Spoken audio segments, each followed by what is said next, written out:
Hello and welcome to BoI Weekly. I'm Kayode Alayande. Once upon a time, the clothes, textile and garment industry in Nigeria was considered the highest employer of labor after government. The CTG sector even had the potential of generating as much as 600,000 jobs and an annual revenue of $2 billion. However, inadequate power supply, multiple taxation, high cost of production and illegal influx of cheaper and counterfeit textile materials brought the industry to its knees. But in order to ensure the sector attained its potential, the federal government in 2009 instituted a 100 billion Naira textile revival fund through the Bank of Industry. We visited Woolen and Synthetic Textile Manufacturing Company, one of the beneficiaries of the CTG Fund here in Lagos, and the MD, Mr. P.K Pal, talks about how the intervention fund has empowered them to acquire better plant and machinery, which helped them to improve the quality of their products. Stay close for the details. The agricultural sector due to limited processing and preservation capacity. This results in high food prices and food importation, with its attendant effects on the nation's foreign reserves. To enable Nigerians optimize the benefits from the country's vast agricultural products such as cassava, oil palm, rice, tomatoes and others, the Bank of Industry has launched a 5 billion Naira cottage agro-processing fund, the CAP Fund. Customers can access the fund to establish plans to process our various agro-produce into food products or intermediate raw materials for industries at a single-digit interest rate of 9% per annum. For more information on the CAP Fund, please visit www.boinigeria.com/capfund. Bank of Industry, developing Nigeria's agro-processing industry through the CAP Fund.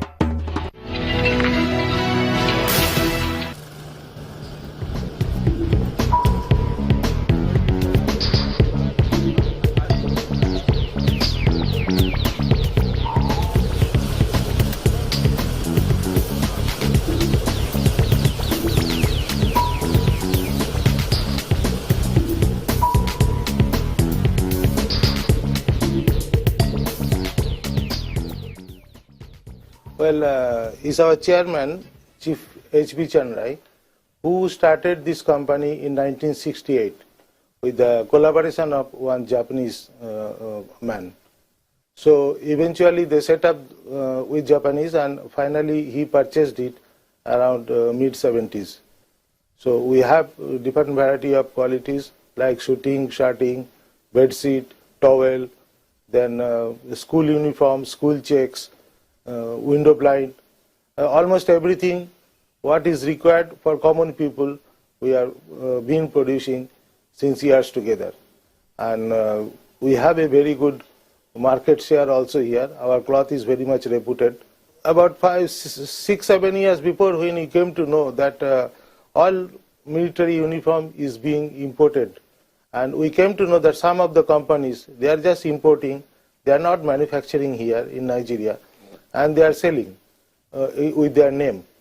So then we thought, why not we try to produce here, whether we can produce here and sell it. So then we produced, we approached to the military people, then we gave our sample, then finally we got the approval, and since then we have been producing. But it was not a continuous order. Sometimes we used to get a few quantity to produce, and majority used to be imported from other countries. But recently, the government had made a policy that all army uniform fabric will be purchased from Nigeria. And we are the only company who is producing that kind of material, what normally it is used for Nigerian army. And now we started getting order much more than before. So that is how we enter to them. Then even with the police uniform, we did not have direct contact with them, but we used to do normally from a middleman. Like some people, they get contract from them, and they used to come to us and we used to produce. Now recently we approached to them that why we should continuously do with some middleman. Why not? We are the one producer. So why not we directly come to you and we buy from us? So they encouraged it, and they have given some order also. And we supplied them directly to them.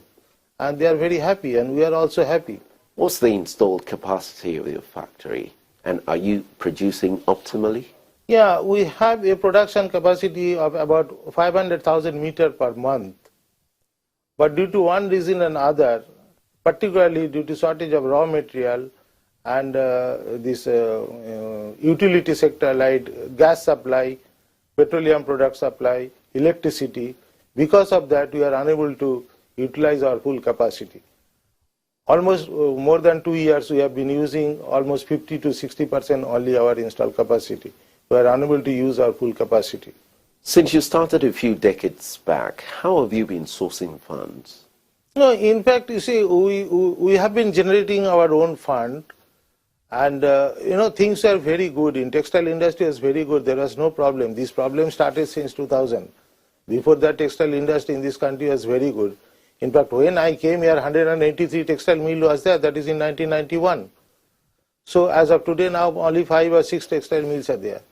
So funding was not a problem, and moreover, our chairman was very kind to us, and he always used to say that this company is not a profit-making company. It is just for 400 people are working here. He makes sure that these people should not lose their job.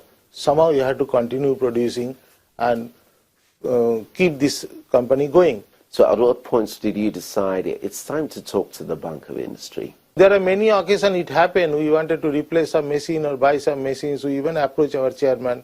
He has given us money because he had so many other business also. So that is how we have been managing.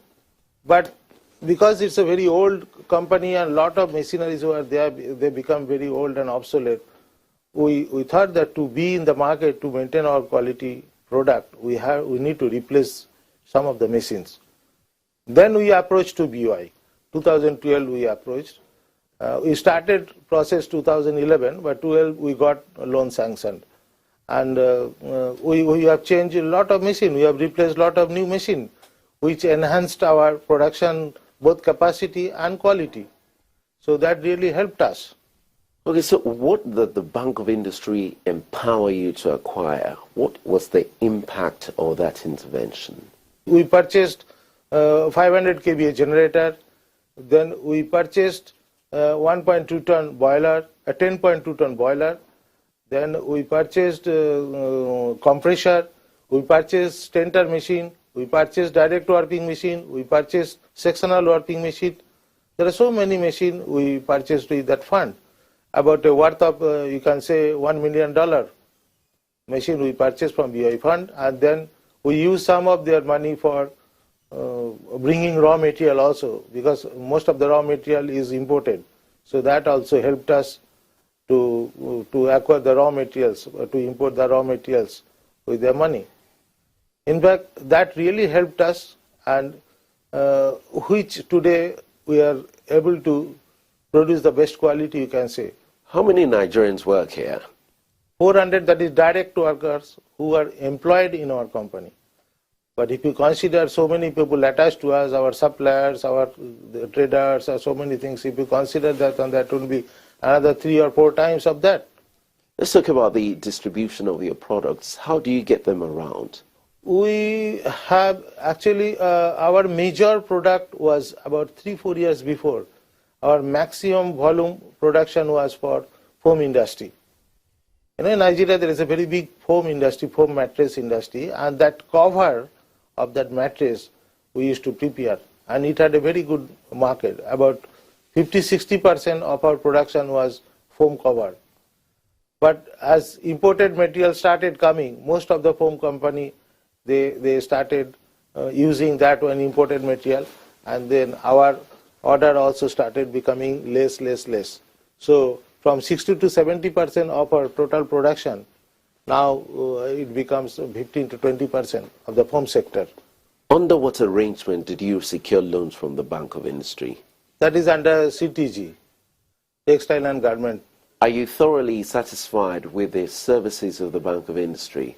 No, our experience was very fine. There was absolutely no problem. They are very much cooperative, and normally what happens? They are the one. Even when we bought the machineries, it is not that we opened LC or not. We used to give them our quotation pro forma invoice, and they used to open the LC and all. So whenever we receive the machine, they will come and they will see the machine physically, and after that they will pay to the supplier. So there is no problem. It was a hitch free. There was no problem at all. We are quite satisfied with their intervention. Which one is your best-selling product? As I told you, the best-selling product was our foam material, foam cover. It was, but as of today, no. You can say we are almost monopoly about the printed school uniform and army uniform. These are the two things we are doing that nobody can reach up to our standard. We are the best in the market. We have more than 3,000 schools with their logos and with their design registered. Every year they buy from us for their uniform. And as I told you, army also, police also now, we started getting direct order from them. Then NYC already it was there.